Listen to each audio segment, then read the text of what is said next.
তোর ডিমগুলো আমাকে দিয়ে দে, আমার হাতে আবার একদম সময় নেই। আমি আমার ডিমগুলো তোকে কেন দেব রে? তুই যা এখান থেকে। আমি কিছুতেই আমার ডিম তোকে দেব না। যত বড় মুখ নয় তত বড় কথা, ডিম দেব না বললেই হলো? তুই ডিম না দেওয়ার কে? আমি তোর ডিম খাবোই খাবো। সাহস থাকে তো আমাকে আটকিয়ে দেখা। এই বলে ওই দুষ্টু পাজি শিয়াল রাজহাঁসটির ডিম দুটো খেয়ে ফেললো, আর রাজহাঁসটি শিয়ালের ভয়ে পানিতে নেমে গেল। আহ, কি যে মজা! তোর ডিম খেয়ে শান্তি পেলাম। আচ্ছা, ঠিক আছে, আমি এখন আসি। দেরি না করে জলদি করে আবার ডিম দে, আবার আমি এসে খেয়ে যাব। যাক, আজকে তো একটা ডিম দিলাম। এখন তো আমার ভীষণ খিদেও পেয়েছে।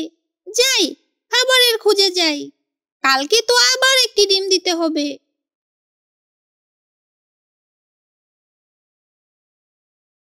বাহ, মাছ খেয়ে তো আমার পেটটা একেবারেই ভরে গেল। যাই, এখন বাসায় চলে যাই। আজকের মতো আর খেতে হবে না।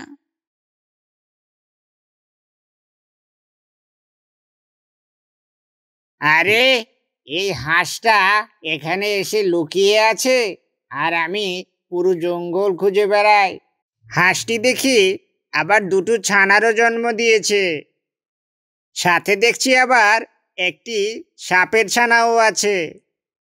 আজকে আমার ওই হাঁসের ছানা দুটোকে খেতেই হবে।